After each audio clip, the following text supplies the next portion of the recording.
नमो भगवते वासुदेवाय नमः। श्री विष्णु पुराण दूसरा अंश का दूसरा अध्याय भूगोल का विवरण। इसमें भूगोल का विवरण है। श्री मैत्रेय जी पूछते हैं, हे ब्राह्मण, आपने मुझसे स्वयंभू मनु के वंश का वर्णन किया। अब मैं आपके मुखार बिंद से संपूर्ण पृथ्वी मंडल का विवरण सुनना चाहता हूँ। हे मुनि, जितने भी सागर, द्वीप, वर्ष, पर्वत, वन, नदियाँ और देवता आदि की पुरियाँ हैं, उन सब का जितना जितना परिमाण है, जो आधार है, जो उपादान कारण है और जैसा आकार है, वह सब आप यथावत वर्णन कीजिए। श्री मैत्रेय जी सुनना चाहते हैं। श्री पराशर जी को बोलते हैं कि आपने स्वयंभू मनु के वंश का तो वर्णन कर दिया, अब आप पूरे पृथ्वी मंडल का वर्णन कृपया सुनाइए, जिसमें सागर, द्वीप, वन, पर्वत, नदियाँ, देवता सभी के बारे में बताइए। जैसा जैसा आकार है उनका विस्तृत वर्णन कीजिए।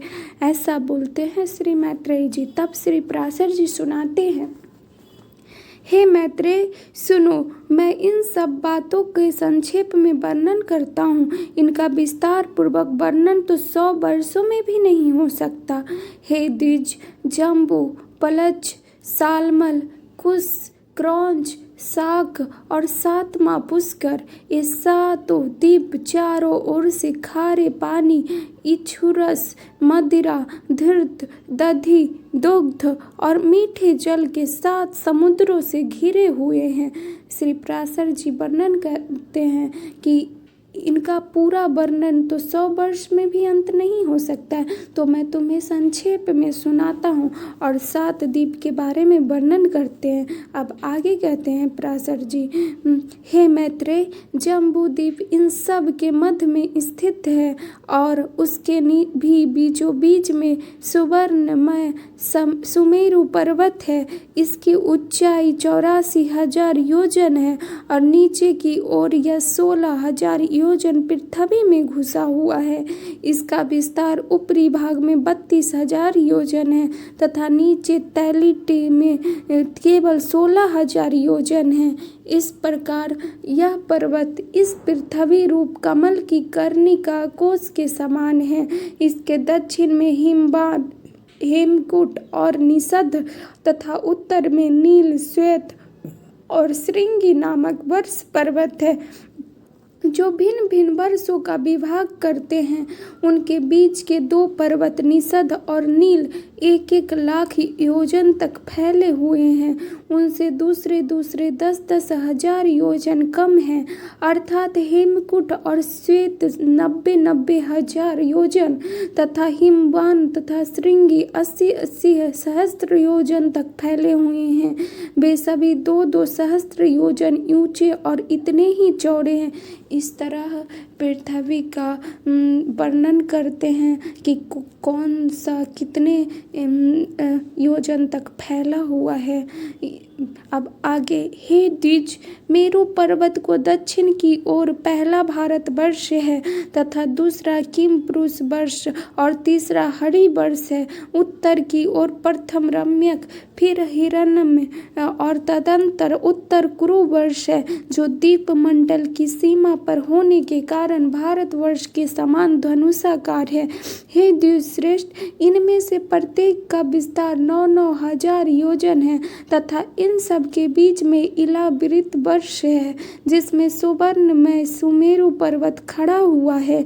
हे महाभाग, यह इलावृत वर्ष सुमेरु के चारों ओर 9,000 योजन तक फैला हुआ है। इसके चारों ओर 4 पर्वत हैं। ये चारों पर्वत मानो सुमेरु को धारण करने के लिए ईश्वरकृत किलियां हैं, क्योंकि इनके ऊपर बिना ऊपर से विस्तृत और मूल में संकुचित होने के कारण सुमेरु के गिरने की संभावना है। इनमें से मध्यांचल पूर्व में, गंधमादन दक्षिण में, विपुल पश्चिम में और सुपार्श्व उत्तर में हैं। ये सभी 10-10 हजार योजन ऊंचे हैं। इन पर पर्वतों की ध्वजाओं का समान क्रमशः 1100-1100 योजन ऊंचे कदम, जम्बू, पीपल और बट के वृक्ष हैं। इस प्रकार मेरु पर्वत के दक्षिण में क्या है, इस तरह से विस्तृत वर्णन करते हैं पराशर जी। अब आगे कहते हैं, हे महामुनि, इनमें जम्बू जामुन वृक्ष जम्बू द्वीप के नाम का कारण है। ये उसके फल महान गजराज के समान बड़े होते हैं। जब वे पर्वत पर गिरते हैं तो फटकर सब ओर फैल जाते हैं। उनके रस से निकली जम्बू नाम की प्रसिद्ध नदी वहाँ बहती है, जिसका जल वहाँ के रहने वाले पीते हैं। उसका पान करने से वहाँ के शुद्ध चित्त लोगों को पसीना, दुर्गंध, बुढ़ापा अथवा इंद्र क्षय नहीं होता। उसके किनारे की मृत्तिका उस रस से मिलकर मंद मंद वायु से सूखने पर जाम्बू नद नामक सुवर्ण हो जाती है, जो सिद्ध पुरुषों का भूषण है। मेरु के पूर्व में भद्रा वर्ष तथा पश्चिम में केतुमाल वर्ष है तथा हे मुनि श्रेष्ठ, इन दोनों के बीच में इलावृत वर्ष है। इस तरह विस्तृत करते हैं कि जम्बूद्वीप के वृक्ष के नाम से जम्बूद्वीप का नामकरण हुआ। इस तरह आगे भी बताते हैं और आगे कहते हैं, इस प्रकार उसके पूर्व की ओर चैत्ररथ और दक्षिण की ओर गंधमादन, पश्चिम की ओर वैभार्ज और उत्तर की ओर नंदन नामक पर्वत है तथा सर्वदा देवताओं से सेवनीय अरुणोद, महारुद्र, असितोद और मानस, ये 4 सरोवर हैं। हे मैत्रेय, सीताम्भ, कुमुद, कुररी, माल्यवान तथा बैकंक आदि पर्वत भूपत्य की कर्णिका रूप मेरु के पूर्व दिशा के केसराचल हैं। त्रिकुट, शिशिर, पतंग, रचक और निषाद आदि केसराचल उसके दक्षिण ओर हैं। सिखिवासा, वैडूर्य, कपिल, गंधमादन और जारूधि आदि उसके पश्चिमी केसर पर्वत हैं तथा मेरु के अति समीपस्थ इलावृत वर्ष में और जठरादि दिशा में स्थित शंखकूट, ऋषभ, हंस, नाग तथा कालंज आदि पर्वत उत्तर दिशा के केसराचल हैं। हे मैत्रेय, मेरु के ऊपर अंतरिक्ष में 14 सहस्त्र योजन के विस्तारावली ब्रह्मा जी की महाब्रह्मपुरी है। उसके सब ओर दिशा एवं विदिशाओं में इंद्र आदि लोकपालों को 8 अति रमणीक और विख्यात नगर है। विष्णु पादोद्वसा श्री गंगा जी चंद्रमंडल को चारों ओर से आप्लावित कर स्वर्ग लोक से ब्रह्मपुरी में गिरती हैं। वहां गिरने पर वे चारों दिशाओं में कर्म से सीता, अलकनंदा, चक्षु और भद्रा नाम से 4 भाग में विभक्त हो जाती है।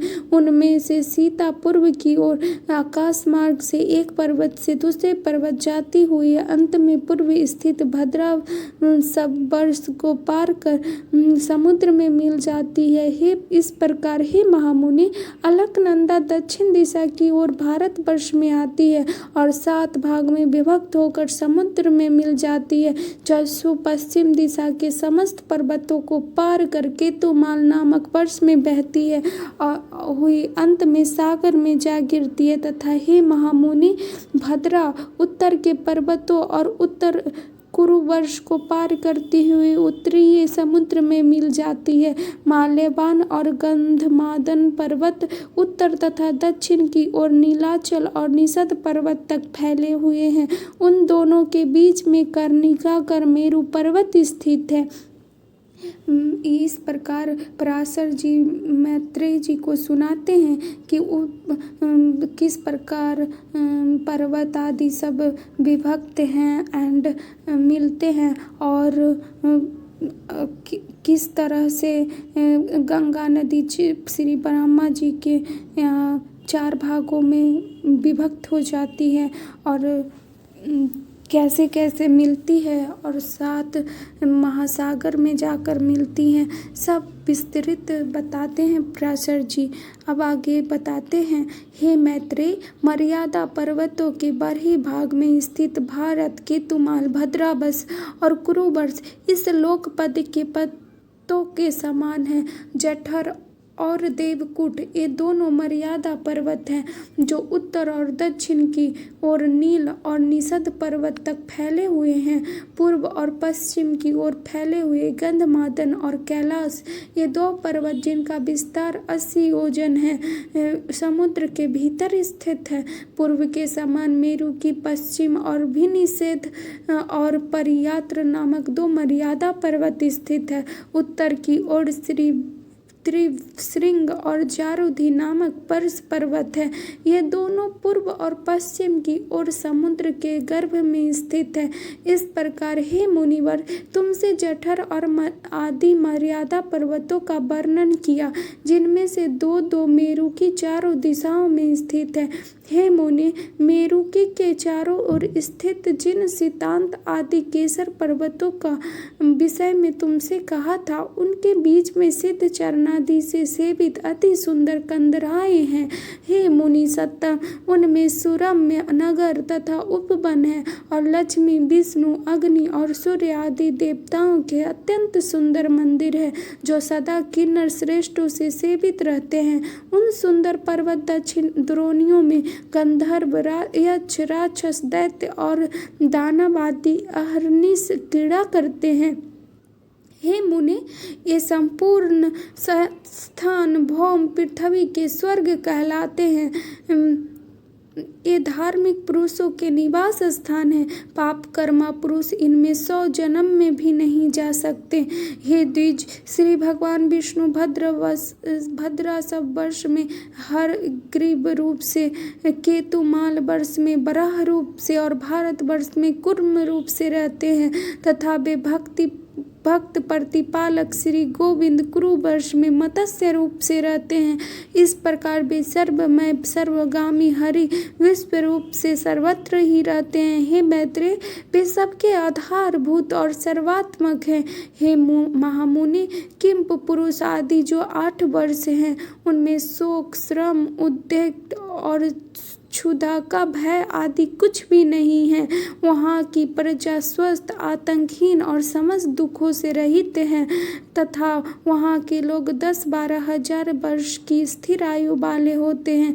उनमें वर्षा कभी नहीं होती, केवल पार्थिव जल ही है। ये उन स्थानों में कृत त्रेतादि युगों की ही कल्पना है। हे द्विजोत्तम, इन सभी वर्षों में 7-7 कुल पर्वत हैं और उनसे निकली हुई सैकड़ों नदियां हैं। इस तरह से मैत्रेय जी की जब इच्छा हुई कि पराशर जी से बोलते हैं कि पूरे पृथ्वी मंडल, पर्वत, नदियाँ सबका वर्णन करने के लिए, तो इस तरह पराशर जी सारे भूमंडल और पर्वत, नदियाँ आदि का संक्षिप्त वर्णन करते हैं। इति विष्णु पुराणे द्वितीयांशे द्वितीयाध्याय। यह श्री विष्णु पुराण द्वितीयांश